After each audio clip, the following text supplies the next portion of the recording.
이것은 제가 보는 한국의 사실과 거짓을 몇 개, 또 여러분 학생 한국 역사 시작하면은 이렇게 조심스럽게 생각은 깊게 해주시기를 바랍니다. 이것입니다.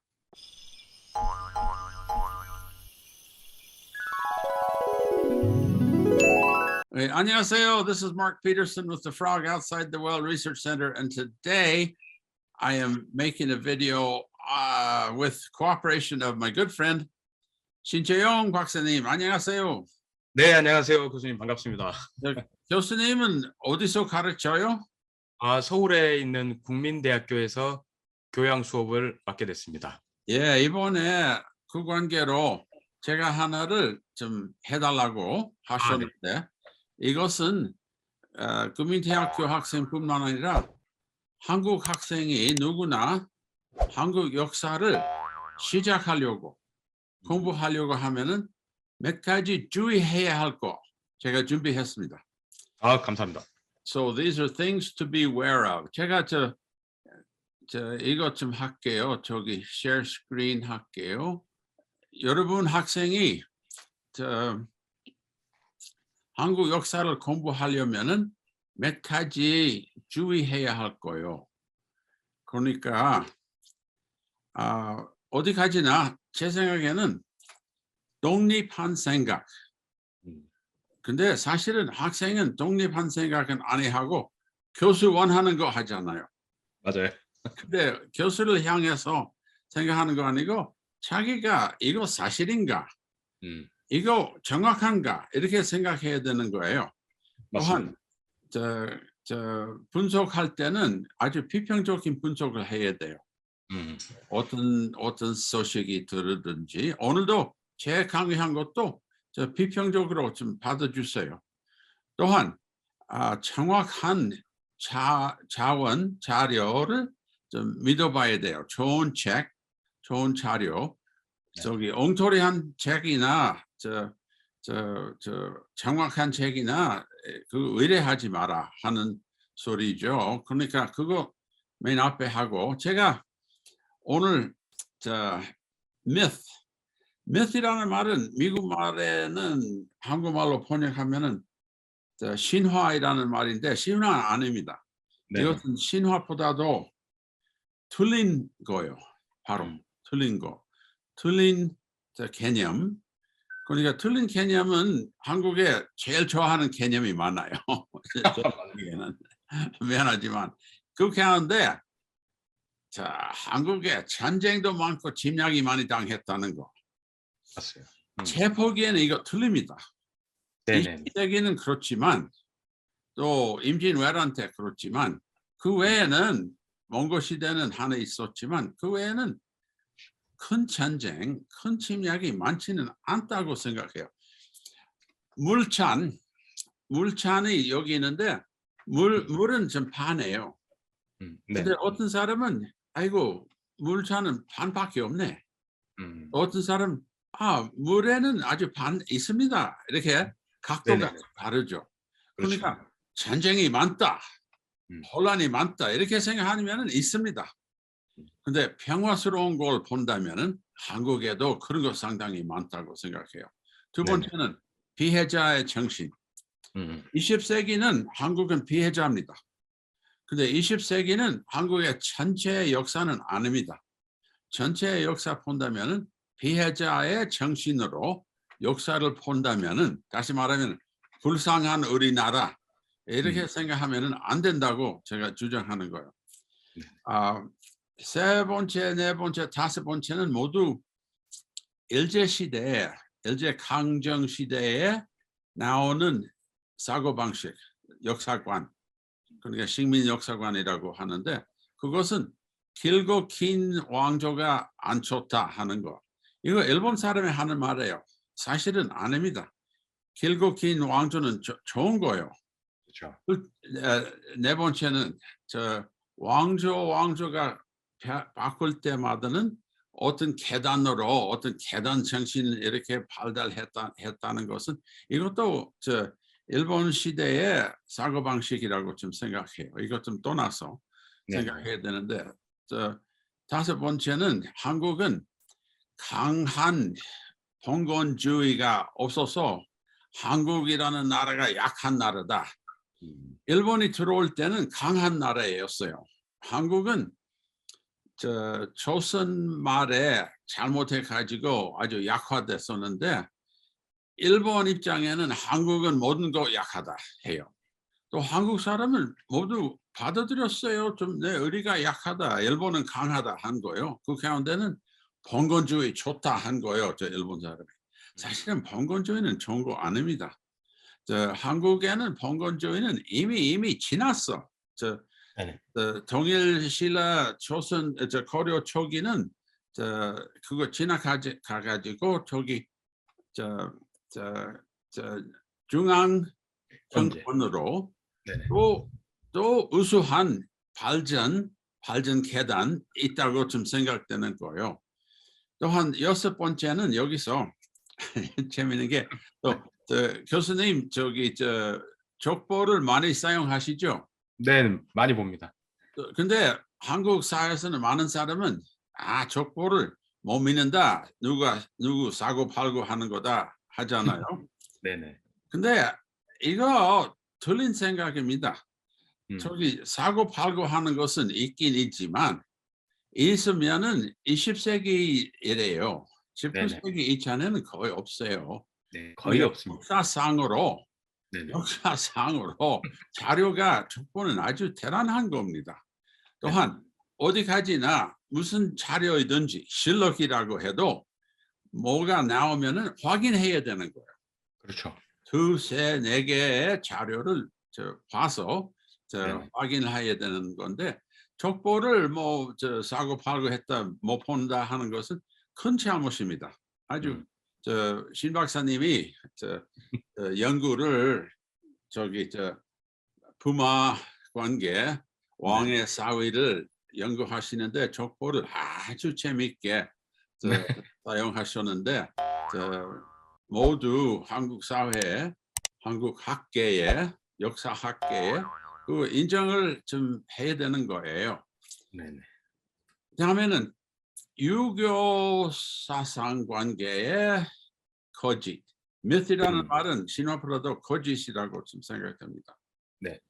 한국에는 유교 사상 때문에 우리나라가 망했다 하는 소리 있는데 이거 틀립니다. 네네.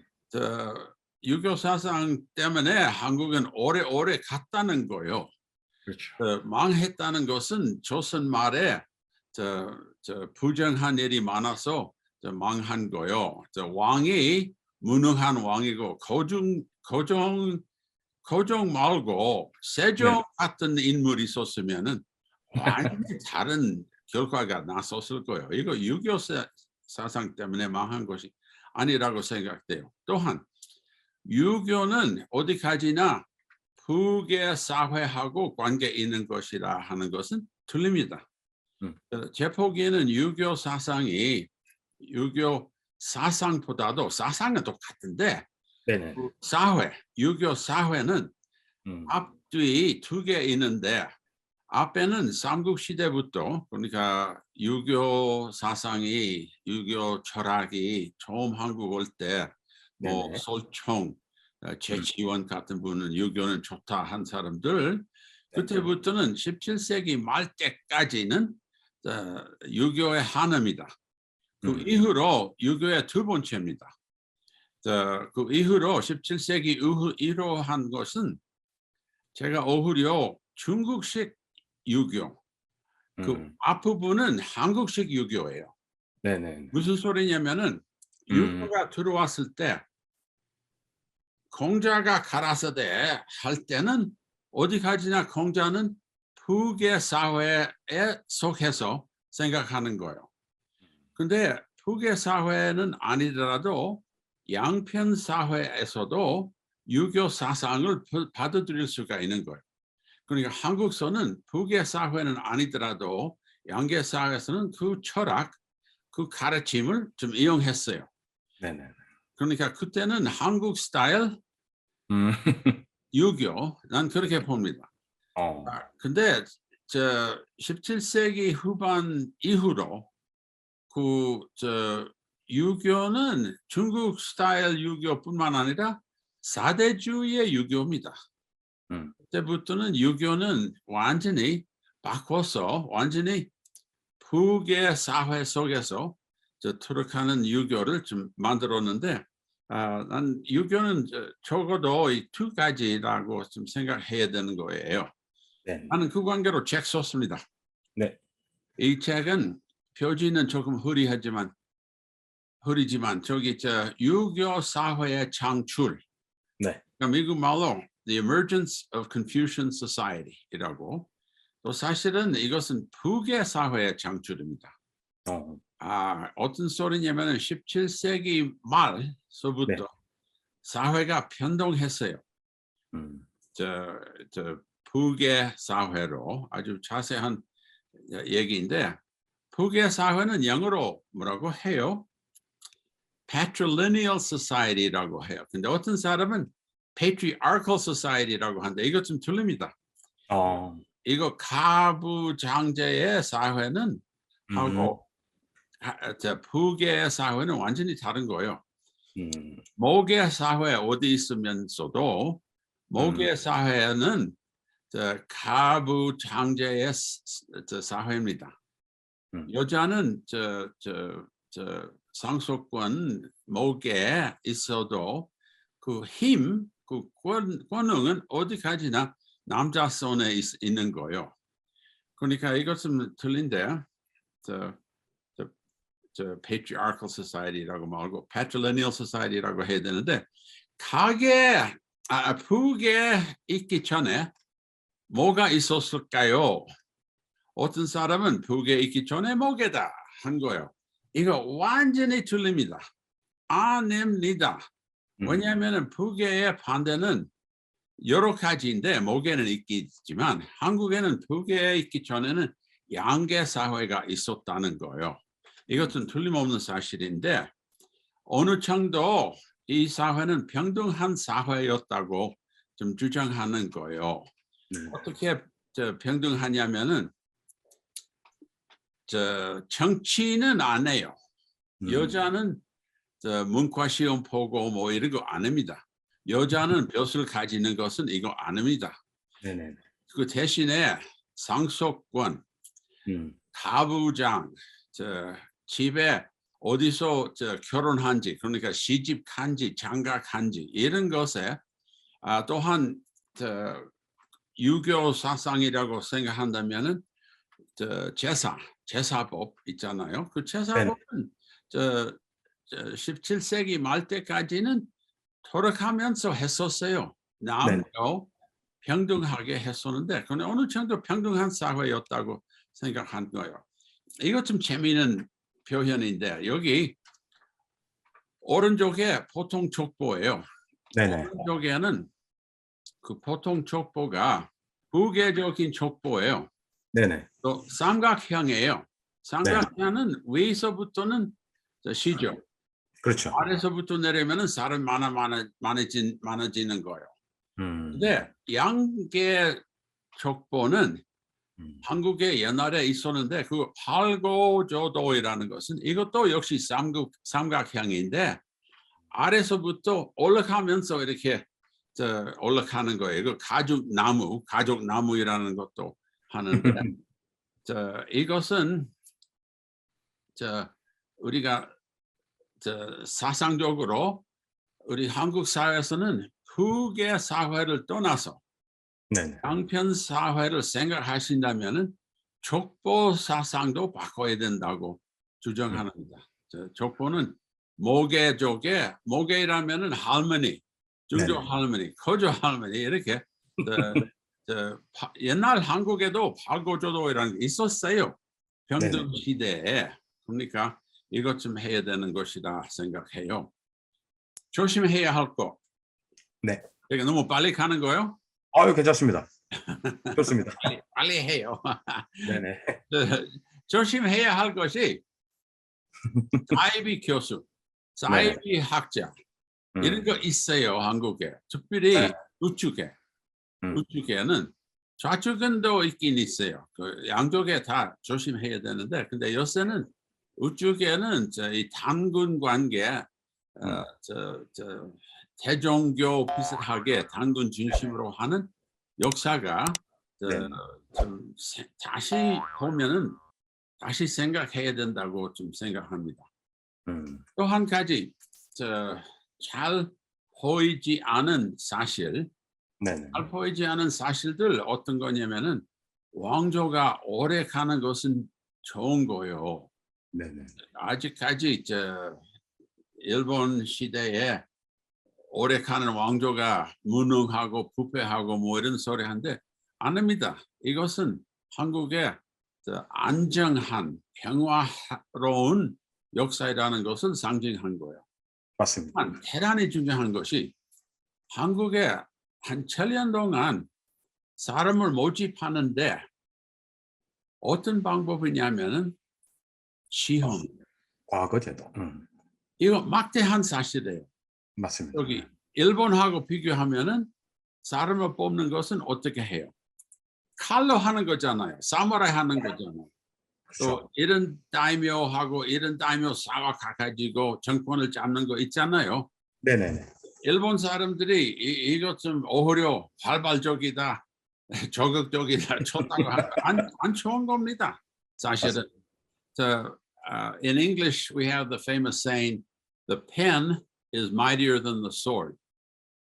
And the sword was more powerful during the Japanese period. 그러니까 20세기는 일본 강조 시대, 강정 시대에는 칼은 더 강한데 지금은 무슨 다시 말하면은 공부 그렇죠. 말하면은 전자 제품, 삼성, 현대 뭐 이런 거 한국은 좀 발달하잖아요. 네네. 일본보다도. 그러니까 이거 상당히 중요한 것이라고 생각해요. 제가 하나 질문할게요. 한국에 이 파악은 많잖아요. 그렇죠. 왜? 다 왕의 성씨들. 예. 선생님이 아신데 우리 학생들 이거 생각해야 되는 거예요. 이거 근본적인 질문인데 외국 사람 볼 때 외국 사람 아이고 김씨가 많아 왜 그래요? 한국서는 답변은 없잖아요. 잘. 한국에는 그냥 그래 우리나라 그래요 이렇게 하는데 이거 안 됩니다. 그 답변을 해야 되는 거예요. 왜 한국에 김씨, 이씨, 박씨 많으냐? 아주 상당히 많아요. 한국에 다른 나라에 비해서. 왜? 그 이유가 알아야 되는 거예요. 한 가지는 stability라고 안정성을 좀 얘기하고 싶은데 몇 가지를 언급하고 싶어요. 하나는 압록강. 압록강은 1000년간의 경계선. 이거 특별한 거예요. 다른 나라에 1000년 경계선이 없습니다. 아주 특이한 일이라고 좀 생각해요. 안정하다는 거예요. 그러니까 북쪽에는 중국이 있든지 뭐 기탄이 있든지 여진이 있든지 뭐 어떤지 한국 압록강 밑에 안전한 나라이라고 좀 생각하면 되는 거예요. 이것은 재미있는 사건이 있는데 무덤에 도굴이 없다 하는 거예요. 원래는 이거 진짜. 몰랐는데 난 무덤에 뭐 가끔 가고 보고 또 제가 답사 여러 번 인술하는데 사람을 어느 때 답사할 때 이곳에 와 있었어요. 현주의 어릉 아시죠? 네네네. 이거 박혁거세에 하고 첫 번째 몇 사람 왕 5명의 왕의 왕릉인데 이 자리에 서 있으면서 제가 연설하고 있었는데 어떤 단체냐면은 어떤 답사하느냐면은 미국 교재를 고치려고 미국 교재는 한국에 대해서 좀 더 정확하게 하려고 한국학중앙연구원의 뒷받침이 있어서 나를 이용해서 이렇게 강의하는데 그 교재 쓰는 사람 여러 사람 있었어요. 한 20명 정도 있었는데 직접 쓰는 사람하고 편집자 하는 사람이 있었어요. 근데 한 사람이 손 들었어요. 그 사람이 고고학자입니다. 고고학자이신데 그 사람이 이 무덤을 보고 언제쯤 독을 당했습니까? 한 질문인데 당연한 질문이에요. 네네. 근데 제가 독을 한 일이 없다 했어요. 그 사람이 안 해요. 고고학자 입장에 음. 꼭 독을 한 거야. 자기가 중동에 애굽하고 이집트하고 일을 했는데 거기서 독을 안 한 무덤은 없어요. 또 그 피라미드 있잖아요. 피라미드 네. 왕조가 끝나기 전에도 훔쳐가요. 그러니까 이거 훔쳐가는 것은 당연한 일인데 언제 훔쳐가는지 언제 독을 한지 좀 말해 보세요 했는데 제가 안 해요. 고고학자들 한 7, 8개를 연구를 했는데 봤는데 저 안에는 뭐 왕관 뭐 다 있는 거예요. 훔쳐간 거 없어요. 했더니 그 사람이 진짜 그렇습니까? 제가 그래요. 그 사람 좀 놀랐습니다. 또 나는 이미 그 사람들에게 한국 역사는 상당히 평화스러운 네네. 안정한 역사라고 했었는데 그 사람이 날 가르치면서 피터슨 교수 맞네. 이것은 안정하다는 역사의 증거가 되는 거야. 그렇죠. 이런 거예요. 재밌죠. 아주 재밌죠. 네. 또 저기 한국에 안정하다는 것은 문반에 후반 아니고 문반에는 정권을 항상 있는 거예요. 최씨 정권 빼놓고 네네. 한국에는 거의 7년 동안 7년 이상인가 저기 최씨 정권 빼놓고 문인 네네. 후반으로 정권을 하는 것이 좀 대단한 일입니다. 또 아까 말씀했지만 시험으로 네네. 문과 시험으로 사람을 뽑는 거 이거 대단한 중요한 일이라고 생각됩니다. 또 한 맞습니다. 가지 한국 역사 본다면은 종교적인 전쟁이 없다 한 거예요. 네네. 세계사 공부하는 사람이 저런 나라 이런 나라 볼 때는 세계사 할 때는 어느 나라에 또 나라 사이에 종교 관계 싸움 있는 거예요. 한국에 없어요. 맞아요. 불교하고 유교하고 그렇게 다를 수 없는 거예요. 완전히 개념이 완전히 다른데요. 그래도 싸움은 물론 비평은 뭐 있긴 있지만 그렇죠. 싸움이라는 게 없어요. 이거 대단한 거예요. 그 나중에는 동학 남북 관계도 뭐 이거 종교 뭐 또 천주교 관계 뭐 이것도 하지만 주로는 많은 이 불안은 없습니다. 이 종교 때문에. 네네. 마지막에는 제가 임진 후 한국 역사를 많이 공부해 왔는데 책 이미 언급했잖아요. 네네. 6.25 사회의 창출. 이것은 주로 임진 후인데 근데 중요한 것이 임진 직후 아니에요. 임진 거의 100년 후입니다. 그러니까 많은 사람은 네, 임진 끝나고 북의 사회 생겼다. 아닙니다. 임진왜란 끝나고 먼저 사회를 회복시켰습니다. 맞아요. 회복시킨 다음에 60년, 70년 후로 이 상속방법, 제사 방식 뭐 이런 거 북의 사회로 옮겼는데 그 제일 중요한 것이 임진왜란 후에 회복했다는 거. 다시 말하면은 왕이 도망가는데 왕이 다시 왕이 됐고 벼슬 가지는 사람은 다시 벼슬 가졌습니다. 노비는 다시 노비 됐습니다. 네네. 노비는 혼란한 가운데 도망가야 되지 않습니까? 맞아요. 그거는 안 했습니다. 네. 오히려 회복했다는 거예요. 그러니까 임진 때 보니까 6.25 생각한다면 지금 생각한다면 아주 놀라운 정도 한국은 발전했잖아요. 전쟁 이후로. 그러니까 그것도 회복에 빨리 했다는 것이에요. 또한 몽골 시대는 회복했다는 것이 사실은 몇 년 안에 그 조선 왕조가 세우는 거예요. 이것은 몽골 시대에 몽골 원나라하고 혼인 관계 이거 다 깨끗하게 새롭게 시작하기 위한 것이라고 생각해요. 그러니까 제 보기에는 혼란한 일이 있으면은 한국에서는 회복은 좀 잘하는 기술, 잘하는 편이 있다고 좀 생각해요. 네. 그러니까 난 조금 빨리 해놨는데 이것은 제가 보는 한국의 사실과 거짓을 몇 개 또 여러분 학생 한국 역사 시작하면은 이렇게 조심스럽게 생각은 깊게 해주시기를 바랍니다. 이것입니다. 네. 고맙습니다.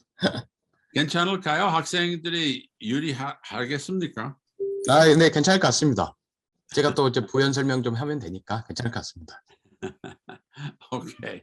설명해 주시고 저도 이것은 제 유튜브 페이지에 올라갈 거예요. 또 좋죠. 네. 좋죠. 오케이. 이것으로 좀 마치겠습니다. 다음 기회에 만납시다, 여러분. 네, 고맙습니다, 교수님. 네.